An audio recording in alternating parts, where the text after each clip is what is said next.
Hello students और BCom third year financial management में आज हमारा टॉपिक है numerical.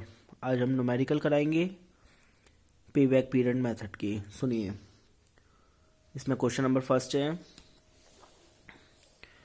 Find out annual cash inflow and pay back period from the following data.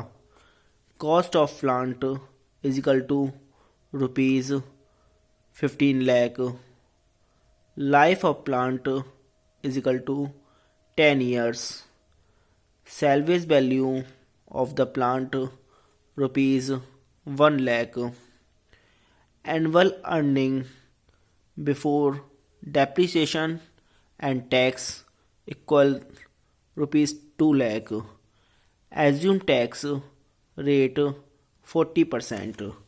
इसका मतलब सुनिए, निम्न आंकड़ों से वार्षिक रोकड़ अंतर्वाह एवं अदायगी अवधि ज्ञात करिए।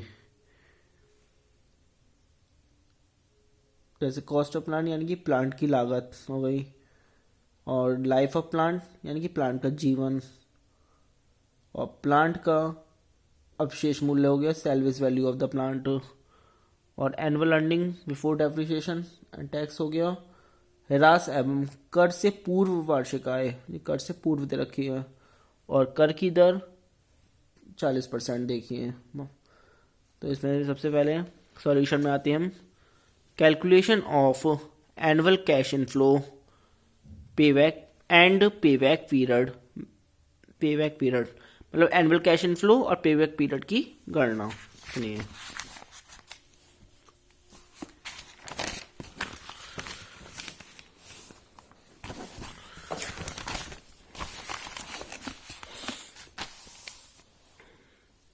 सबसे पहले इसमें earning before depreciation and tax कितना है यहाँ लिख लेंगे हम, ऊपर रुपीज़ का sign 2 lakh rupees, less depreciation.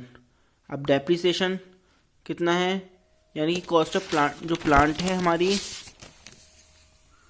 Plant 15 lakh, 15 lakh upon 10, 15 lakh में बनाएंगे हम।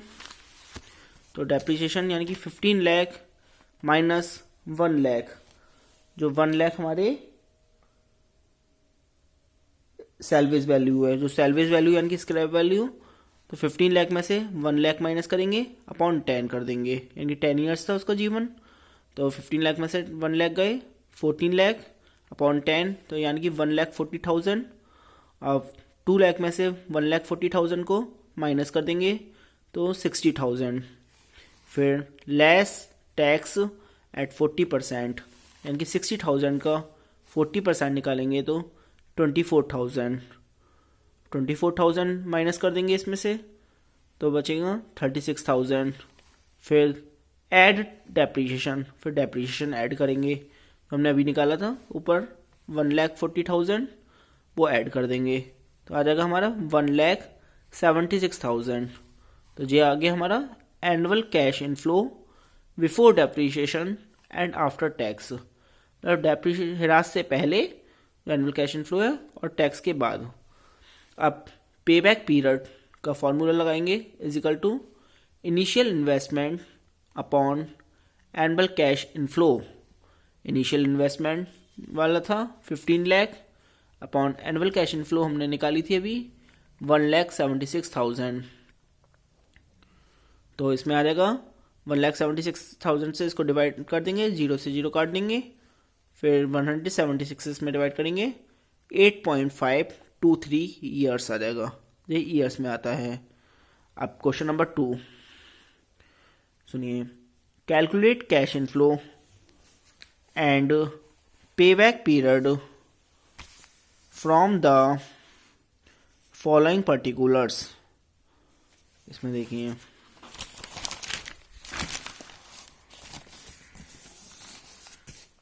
ये क्वेश्चन है, cost of machine is equal to मतलब रुपीज़ 16 लाख। फिर working life of the machine is equal to 20 years, मतलब उसकी लाइफ दे रखी है 20 ईयर्स। फिर salvage value of the machine यानी कि 1,60,000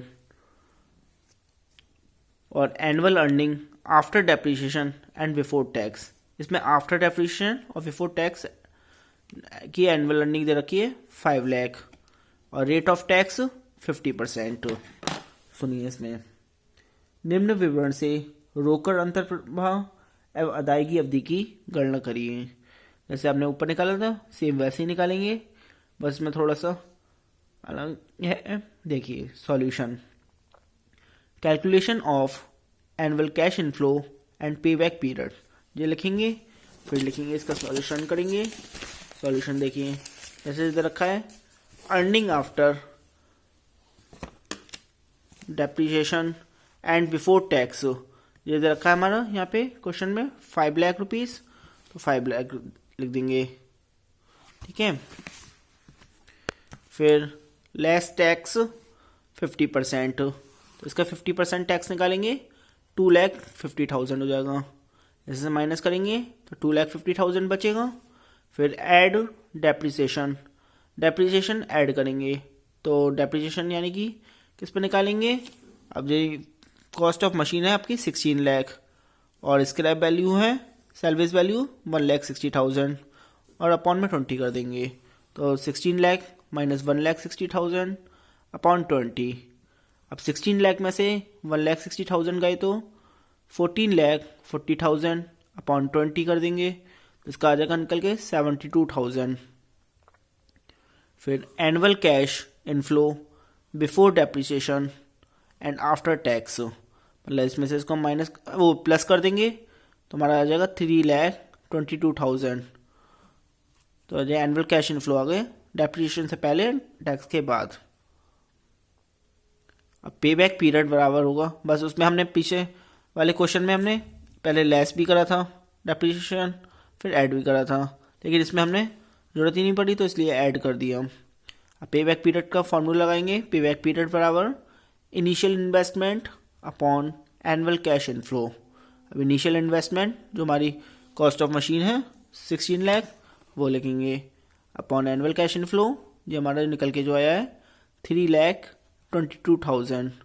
0 से 0 काट देंगे, फिर इसको इससे डिवाइड कर देंगे तो आ जाएगा 4.969 ईयर्स। आंसर आ गया, ये पे बैक पीरियड आ गया, ठीक है, हम निकाल दिए। अब आता है अगला क्वेश्चन, क्वेश्चन नंबर 3।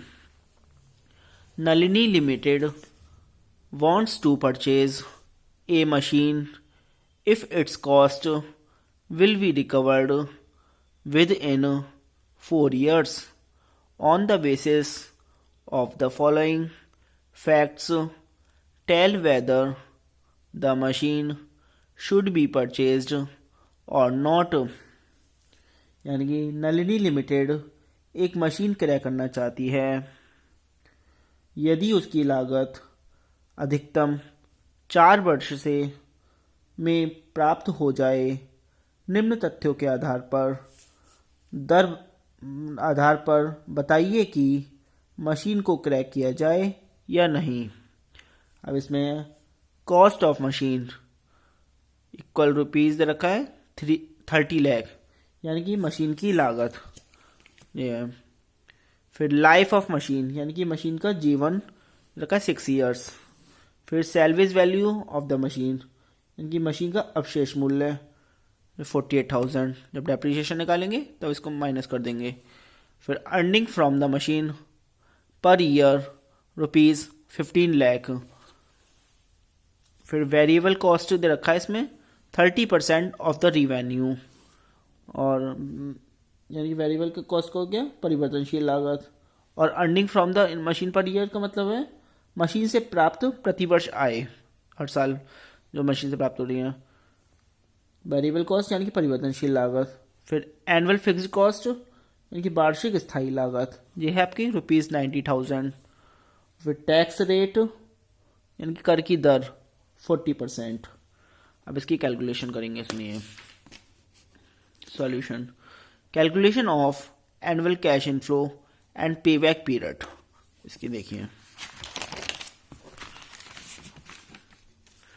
सबसे पहले एनुअल रिवेन्यू आपका जो 15 लाख है, 15 लाख दे रखा है मशीन से प्रति वर्ष आए, यानी कि earning from the machine per year, वो 15 लाख हो गई रुपीज़। लेस वेरिएबल कॉस्ट दे रखा था 30% ऑफ द रिवेन्यू, यानी कि 30% ऑफ रुपीज़ 15 लाख, 15 लाख का 30% निकालेंगे तो इसके हम कैलकुलेशन आएगी 4,50,000। 15 लाख में से 4,50,000 माइनस कर देंगे 10,50,000, फिर लेस फिक्स्ड कॉस्ट कितनी थी इसमें, एनुअल फिक्स कॉस्ट दे रखी थी 90,000, वो 90,000 इसमें से हम इसको माइनस कर देंगे तो आ जाएगा हमारा 15 में से 9 गया 6 और 9,60,000। ये आ गया हमारा earning before depreciation and tax.